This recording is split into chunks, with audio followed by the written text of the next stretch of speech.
Welcome to Minding Your Business, the show for really incredibly talented musical, business, and social entrepreneurs. I'm your host, June Middleton. The show that we have for you this evening is really one that's very, very interesting, and I'm so glad that we were finally able to do it.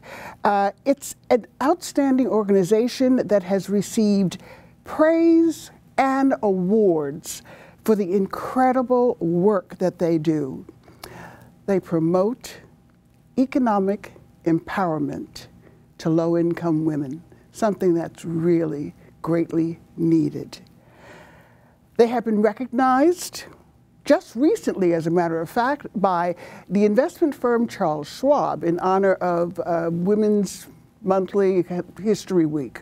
No, the monthly Women's History Month. Thank you very much. Sure. We've got to just start that. But anyway, when I start talking about investments, I get a little tongue-tied, having spent time in that industry.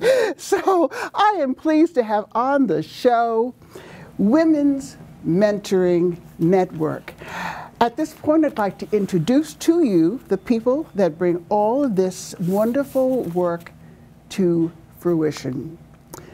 May I introduce Lana Gifas, Executive Director, Catherine Dumas, Director of Client Services, Lily Consuelo Alvarez, a Women's Mentoring Network client, and Joanne Jean, Women Mentoring Network First Generation Achievement Program student. Wow, that's a mouthful, but she's going to explain to us what that means. So thank you all for being here. This is just going to be so interesting and fascinating. You've been doing such wonderful things, and I think that certainly the public needs to know about it. Lana, let's start with you. How long have you been associated with the organization? Sure. I was on the board of directors for 2 years prior to becoming the executive director for the organization at the start of this year. Oh, at the start of this year? Yes. So, oh my gosh, you're a newbie. So the Mentoring Network was founded in 1990 by one of the co-founders, Louise Moss, and through my service on the board, I developed a relationship with her where we got to talking about her succession plan, and through that, we got into conversation about me becoming her successor. So I did have time to train with her before she stepped down from the organization, and she was with the organization since the beginning, since 1990. Now, you have a fascinating background. You come from the world of finance Yes. and corporate environment. Yes. How is it that you were able to transition into an organization such as this? And because have you always worked in the financial community? Absolutely. I've worked in finance since I graduated from college. And once I did get into investment banking, I did seek out the women's programs at Where did you go, Fordham? Or? I did graduate from Fordham University, and I also have my MBA from Fordham University, where I went to school as well. Now, what did you major in? Was it investments or finance? Or? Yes, I majored in international marketing, international finance with a concentration in French in undergrad. Mon Dieu. And you can say that again. Mon Dieu. And management. And for graduate school, I majored in management. Oh my gosh! Now, at what point, though, did you feel that you could make this commitment? I mean, the world of investment is very different from what it is that you're doing now. I mean, I know this having been a stockbroker, but to come from that environment into one such as you're in right now, that's a big change. And I mean, you're not, you're definitely always teaching, which is one of the best things I think that you do with an organization such as this. So at what time did you decide that this is what I want to do, this is what I want, because you're full-time, aren't you? Yes, sure. And being in investment banking, that was a huge commitment, but there was a point where there was a women's conference and they mentioned mentoring. And from that point on, this was many years ago at the women's conference, mentoring stuck in my head. From that point, as the economy changed and banking, the industry of banking changed, I learned that I had other passions and I knew I wanted to pursue them. So I was actually looking to go back to school for social work. I mentioned that to Louise Moss, the co-founder of the organization, and from there our conversation spiraled into me taking over. And it's very interesting to me, the word mentoring really is very much related to investing. I don't know if you've ever looked at it that way, but if you are mentoring a person, a being, it's like investing in some kind of instrument as such to hopefully make it better and to give it more meaning and more value. No, that's a great way of looking at it, actually. And I know that you and Catherine have both a very strong corporate background. Yes. And so if you don't mind, I'd like to talk to you, Catherine, about your corporate background, because you fascinate me with your background even more so. We have investments, computer science. You have a degree in computer science. How did you, I mean, programming is very intense. Yes. And I know because I stumbled through trying to pass my programming courses. So how have you been able to transition from being a computer science program, a nerd, so to speak, which is a compliment these days. Yes. One of the biggest shows on television is about nerds. So how were you able to make that transition from being so concentrated and driven with trying to write code into relating to people? Well, part of being a programmer and having a systems analyst background is also organized in methodology and improvement, quality assurance. In my computer science background and my IT profession, I also managed IT professionals and did professional development for them, giving them guidance on careers and training. In addition to that, I was a quality assurance manager where I had to make sure that we met the standards for the products we were producing, and I see that the same in our services. I've always, even while working in corporate, I've kind of lived what I call a dual lifestyle, working in corporate by day and on the weekends and the evenings doing a lot of volunteering. So I thought about making the switch years ago, but finally had to find a way to merge my two passions, helping people and bringing quality to services. So. And it's interesting. You have both used that word passion, and it seems like this is something that's very important in the work that you're doing. Definitely. Because you need to have, I think I read or saw someplace where you had a passion for empowering people. Yes. To change their lives. Yes. And how have you done that? Well, at Women's Mentoring Network, I feel that one of the most important things you can do for a person is helping them see their potential. Because a lot of people, especially women, we don't realize how powerful we are and what we bring to the table. And yeah. And when I find that when I sit down with a woman, especially to do a resume, a lot of times I have to pull information out of her. And we could be almost done with the resume, and then she'll say, well, you know, I actually had my own business when I was back in, you know, another country. And I'll say, wait a minute. And you bring up a very nice, interesting point and a fascinating segue to the young woman who's sitting next to you. Now, I also know before we talk to you, Lily, that you, Catherine, are part of a women's leadership or empowerment program at your school, Sacred Heart. Is that where you? No, actually, at my church, Cathedral of Praise, Kojic International in Bridgeport, I run a mentor program for girls ages 11 through 21. Well, you were part of the leadership development program, though, at school. Oh, the LDR program. That wasn't at school. That's actually a program that was sponsored by the Fairfield County Community Foundation and other sponsors to help leaders in nonprofit, upcoming leaders develop.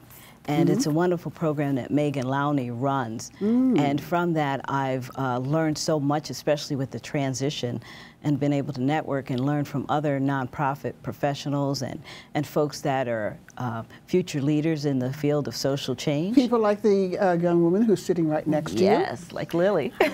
Lily, yes, Hi, yes, yes. Yes. And were you responsible for Lily coming in? Or Lily, did you just sort of like stumble into the office on your own? She was discovered. How is it that, now you're not, this isn't your home, is it, the U.S.? You are where, from Lima, Peru? I'm from Peru, Uh-huh. San Jacinto. It's a little town in Peru. I'm here from almost 5 years with my family, my children, and my husband. But before, I came to visit my husband 3 times. Now, did you actually learn English here? You didn't speak any when you first came here, did you? Then you came also to, you got what, an industrial engineering degree in Peru, in Lima. Yes. Very impressive. Yes. Yes. Yeah. And I work in Peru as an industrial engineer for the government and for other agencies. And I studied English in Peru, but I couldn't practice too much, and I forgot almost all. And I came here speaking little bit of English. And I know that you're a little self-conscious about feeling that you don't speak English that way, but you're doing great. So just keep on telling us about what it was that you have done since you've been here. Yeah, I know Women's Mentoring Networks from 2005. And I am so grateful with the organization because they helped me to build my self-confidence and to build my skills and believing myself, because this is my new country and I love this country. I'm very happy. I'm have help with my resume, with finding... Is that the main work that you initially did with the organization? Yeah, this is the best work that I did, starting with women mentoring. Yeah. Well, I know that you have workshops in Resume, so we'll come back to that because I'd like to hear, that's a very challenging, daunting experience for many people who are here, who have been through the universities here in New York, around the country.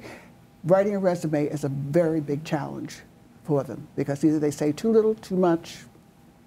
But again, I'd like to hear more about your resume workshop. Now, the organization, how long have you been associated with it? 10 years. How long? 10 years. 10 years? Yes. Oh my gosh. Oh, that's wonderful. Yeah, but I back to Peru and came again.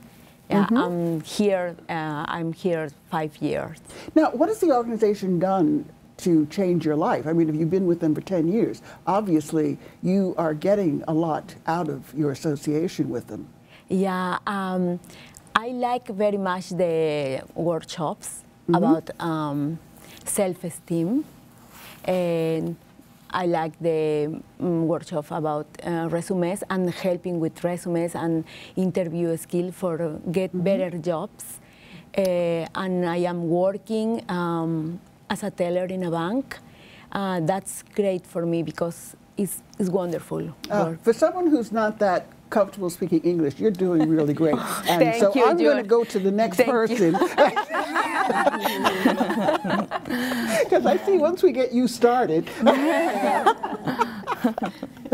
So, Joanne, nice to have you here. It's nice to have be you here. here. Now, are you currently attending, where are you, at Quinnipiac? Yes, Did I say Quinnipiac that University. correctly? Yeah, you said it right. Yeah. And what are you majoring in? I'm majoring in political science and minoring in legal studies. Oh, are you planning on becoming an attorney? Yes. Talk to me. It's a dream. Like I wanted Don't to make it a dream. Make it a plan. plan. Okay, it's a plan. It's one of my plans to become a human rights attorney. So. That is really wonderful. And now, what are you, a sophomore, junior? I am a school? sophomore. You're a sophomore. Yes. And how is that going? How do you like? Now, how do you split your time? I mean, you do a lot of work with the organization, don't you? And you were described as a quiet onlooker when you first came and joined them. What were you doing initially? I just came along with my cousin because she was a client with the Women's Mentoring Network.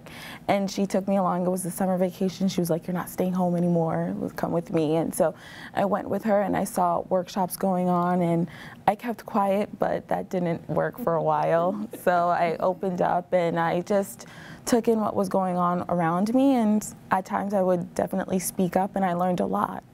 Well, at the top of the show, I sort of like stumbled over what it was that you are doing, and please explain to us the First Generation Achievement Program. What exactly is that? So the program is basically for young students. At first it was for what? Well, at first it was for high school students, but now we're kind of venturing out to like middle school students as well.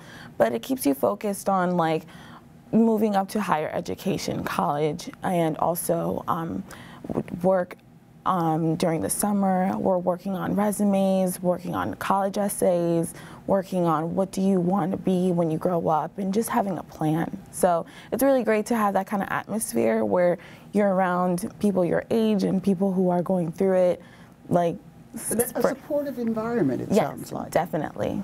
And that's so important. I mean, we could do a show about how women can be better supported emotionally and from the standpoint of self-esteem, and but we don't have enough time tonight to go into that. But it's something that I think needs a show devoted to it, because I hear the same things so often that I don't feel comfortable. I don't feel I have the self-esteem that I should have. I'm afraid to speak up in groups, and that wonderful woman sitting to your right, certainly someone that I have known for a long, long time, and is a volunteer with the Women's Mentoring Network. She and I have had discussions about this also, because she also, as you both know, is from the corporate world and of insurance and investments. And Arteria, I'm so glad that you decided to come and join us. I really am, because it's because of you that we have these wonderful women here this evening to find out about this program. And what have you found yourself doing as a volunteer, aside from getting them on the show? Well, I'm volunteering with fundraising and whatever is necessary in the office whenever they need. Whatever they ask, I try to do. If I'm available. I have heard that you are very forthcoming in helping and volunteering and doing whatever needs to be done, and that is wonderful. It really is. And I'm so glad. I love your necklace, by the way. Thank you. To tell you that. I also find myself inspired by the women that are in the program and the women that direct the program. A really dynamic group. An amazing work through many generations of families. And do you find that, I mean, you have so much to offer because of what you've experienced and the years that you were with TIAA-CREF at one time and advising teachers on investments.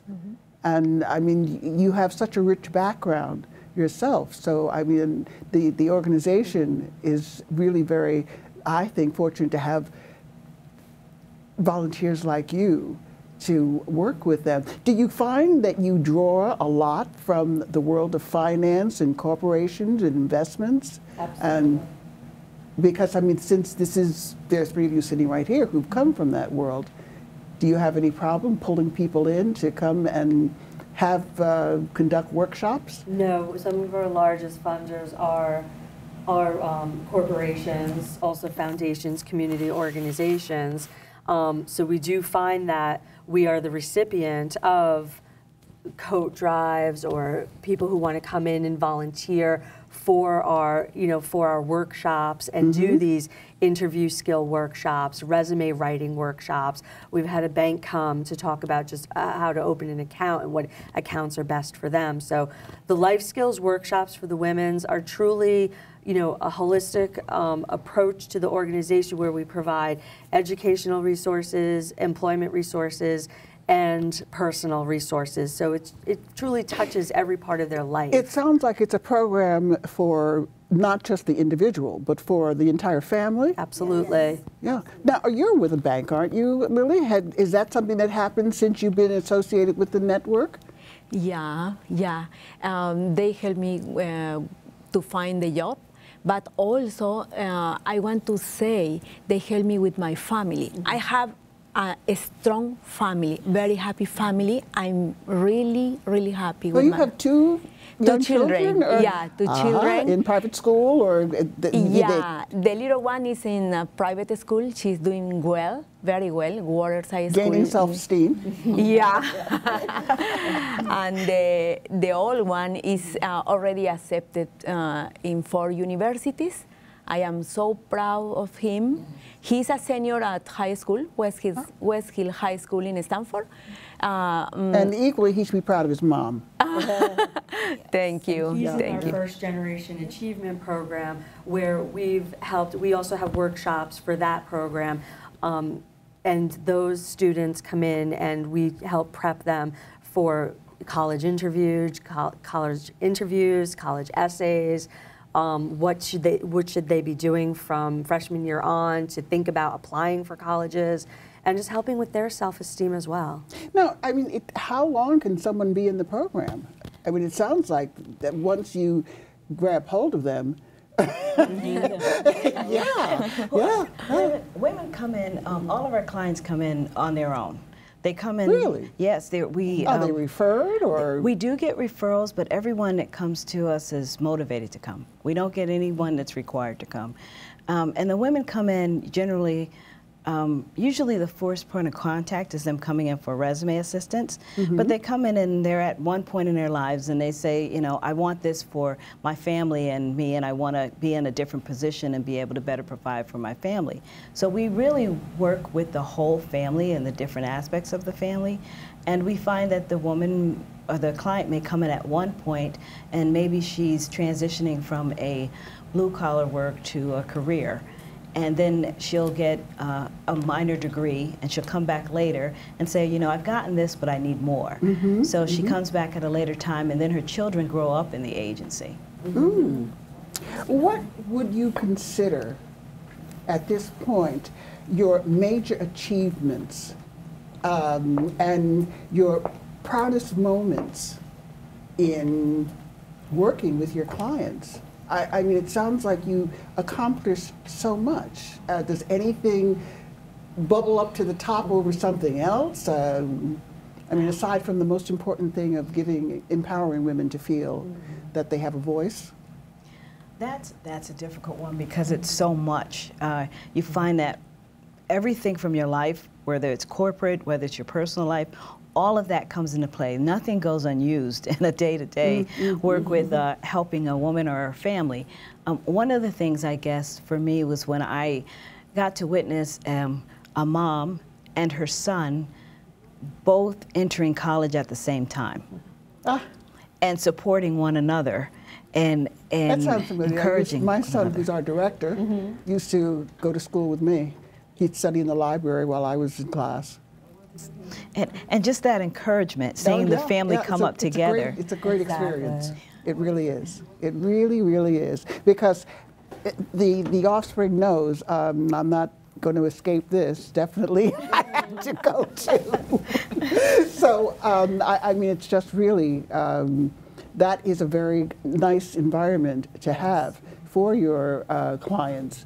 And what it is that you want to accomplish. Is there any one major thing that you look to accomplish, or is it just having them there and mentoring and investing in them? I think something that I see that goes through the organization is that the people who are successful and move on to, receive these positions that they're happy with, they're always coming back to volunteer for us. That's the best part. Yes, it is. That tells you a lot. It truly is. That is. definitely tells you a lot. And believe it or not, I mean, I want so much more to ask you other things. Just quickly, I'm going to ask you though, how are you funded?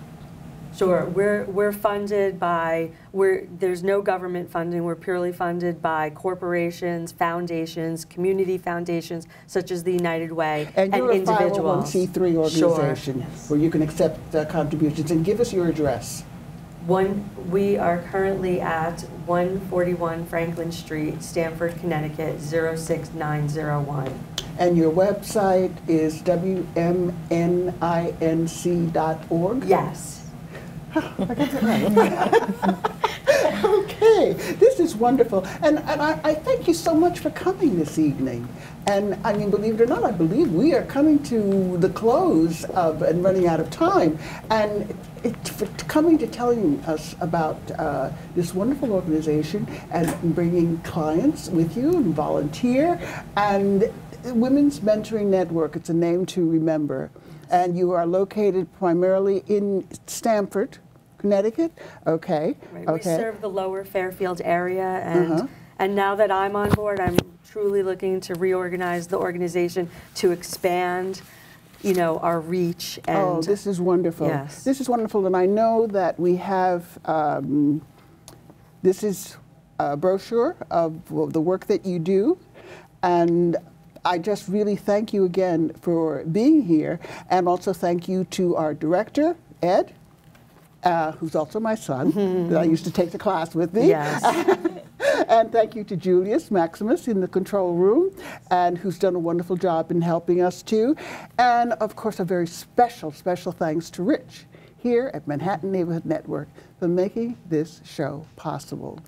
You have been watching Minding Your Business, the show for just absolutely incredible entrepreneurs. See yourself where you want to be and know that there's a lot to be accomplished in the future. So again, thank you for being here and being our guest this evening. Thank you. Thank you. You are more than welcome. And we are just in, tell us again your exact location, address. 141 Franklin Street, Stamford, Connecticut, 06901. Okay, wonderful. And as I said before, you have been watching Minding Your Business, the show for just absolutely incredible entrepreneurs. Thank you. And doing really, really great work. You have to come back again and tell us more about what you're doing. And Joanne, certainly when you graduate, we'd like very much to have you come and tell us where.